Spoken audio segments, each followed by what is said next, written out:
Good morning friends, स्वागत है आपका आपके अपने यूट्यूब चैनल में। और कल हमने इंग्लिश पेडागोजी के जो प्रिंसिपल्स थे, यानी टीचिंग इंग्लिश के लिए जो प्रिंसिपल्स ज़रूरी होते हैं और इंग्लिश के साथ साथ सभी सब्जेक्ट के लिए, यानी कि कोई भी लैंग्वेज अगर हम बच्चों को पढ़ा रहे हैं तो उसमें किस तरह के प्रिंसिपल्स यूज़ करने चाहिए, वो सारे के सारे हमने जिक्र कर लिए थे।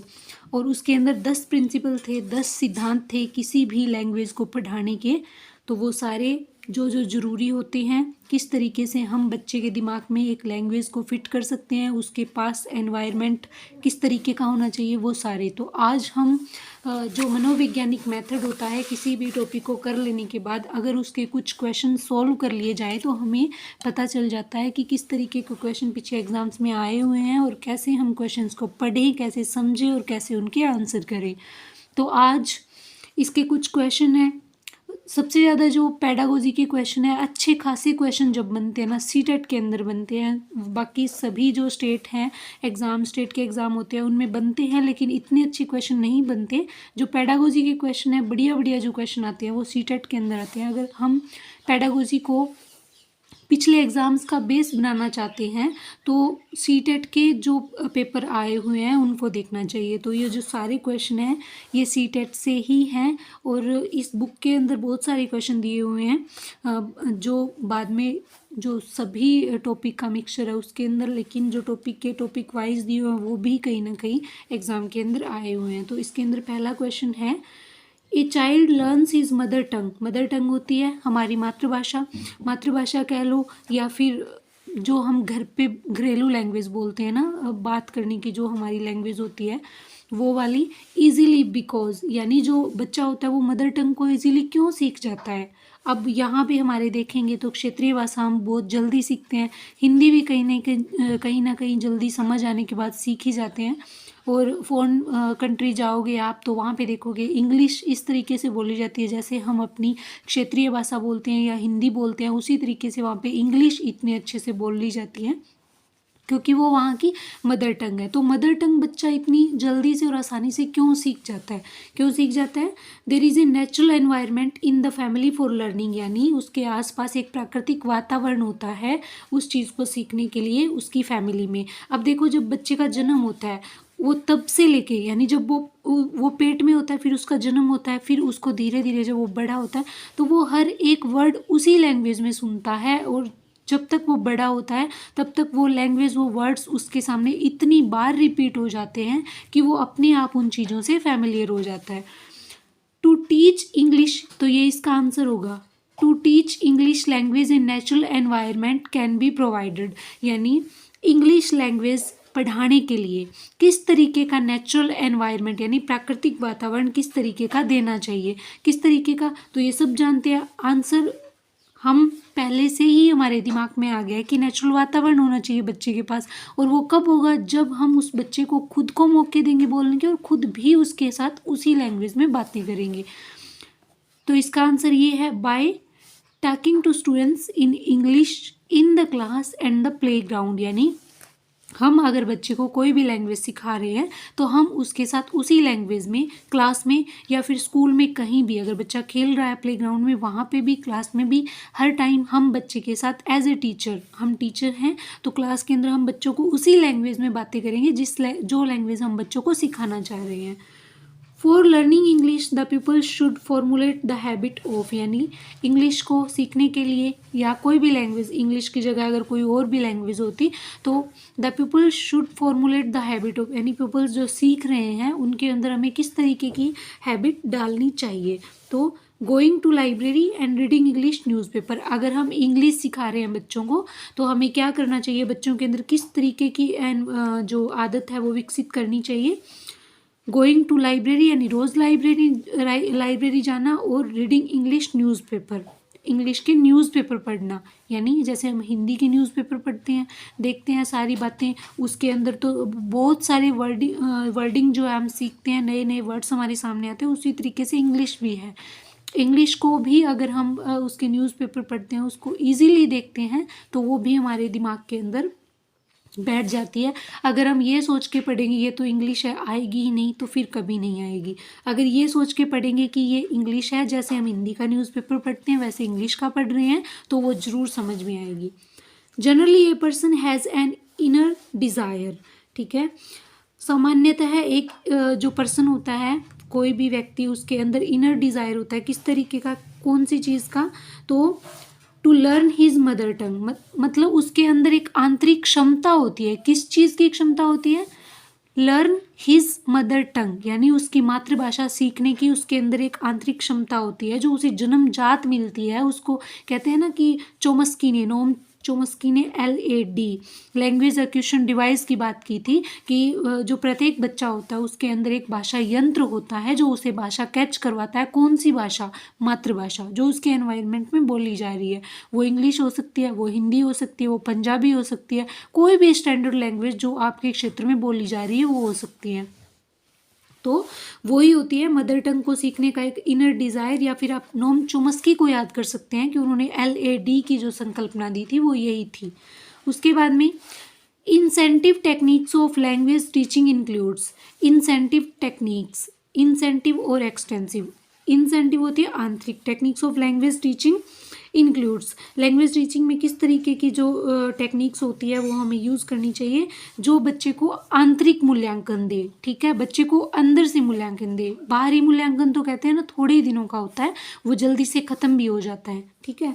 लेकिन बच्चा अगर आंतरिक रूप से उसके अंदर लगन है किसी चीज़ की, तो वो फिर ख़त्म नहीं होगी, फिर वो उस चीज़ को सीख के ही रहेगा। तो वो उसके अंदर कौन सी होती है?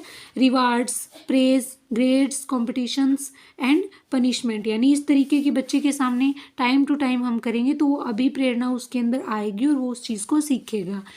उसके बाद में the principle of teaching which creates real life, ये लाइफ है यहाँ पे, real life situations to convey the meaning is called, ठीक है। द प्रिंसिपल ऑफ टीचिंग, जो टीचिंग के सिद्धांत है, विच क्रिएट, जो क्रिएट करता है real life situation. Real life situation कल हमने सिद्धांत पढ़े थे, ये उसी में से क्वेश्चन है। Convey the meaning is called, ठीक है, जो रियल लाइफ सिचुएशन दे उस प्रिंसिपल को क्या कहते हैं? तो उस प्रिंसिपल को क्या कहते हैं? कोरिलेशन विद लाइफ, ठीक है, principle of correlation with life. है कुछ भी हम पढ़ा रहे हैं तो उसका जो रिलेशन है वो लाइफ के साथ होना चाहिए, तो बच्चा जल्दी कैच करेगा। The 4 aims of teaching learning English are, ठीक है, इंग्लिश को पढ़ाने के 4 एम कौन कौन से हैं? Understanding, speaking, reading and writing. Skill कह लो या एम कह लो टीचिंग लर्निंग करवाने के, तो अंडरस्टैंडिंग समझना, स्पीकिंग बोलना, रीडिंग पढ़ना, राइटिंग लिखना। उसके बाद में the English teacher should adapt dash to teach his goal, ठीक है, जो उसके रिच हिज गोल, अपने गोल तक, सॉरी रिच है ये, रिच हिज गोल, यानी एक इंग्लिश टीचर को जो इंग्लिश सिखाना चाह रहा है अपने बच्चों को, उसको अपने जो उसका गोल है, उसका एम है, भी उसने बच्चों को इंग्लिश सिखाना है, तो उसको अचीव करने के लिए उसे क्या करना चाहिए? क्या करना चाहिए उसे? किस तरीके का यूज़ करना चाहिए? कौन सी टेक्निक्स? तो मैनी अप्रोचेस, मतलब बहुत सारी अप्रोच और मेथड होते हैं, अलग अलग होते हैं। मेथड जो होता है वो छोटा होता है, अप्रोच बड़ी होती है। अप्रोच में कई सारे मेथड जो है इंक्लूड होते हैं। हम एक अप्रोच लगाते टाइम बहुत सारे मेथड यूज़ कर सकते हैं। तो एक इंग्लिश का टीचर जो है या फिर किसी भी लैंग्वेज का जो टीचर है जो कुछ सिखाना चाह रहा है बच्चे को, तो वो बहुत सारी अप्रोचेज जो है यूज़ कर सकता है बच्चे को सिखाने के लिए। जिस अप्रोच से बच्चा सीखेगा वही approach. We need to select language teaching material because, यानी हमें लैंग्वेज टीचिंग मटेरियल जो होता है, जो TLM के रूप में जो हम यूज़ करते हैं ना, जैसे चार्ट हो गए, मॉडल, वो क्यों यूज़ करते हैं? हमें क्यों नीड होती है उस चीज़ को सिलेक्ट करने की? क्यों नीड होती है? The total language material can not be taught in A short time. हमें सेलेक्ट क्यों करना होता है टाइम टू टाइम? जैसे कभी हमने चार्ट से पढ़ाया, कभी हमने ऑडियो लिंगुअल एड्स जो है वो यूज़ किए, विजुअल एड्स यूज़ किए। क्यों क्यों करना होता है ऐसा?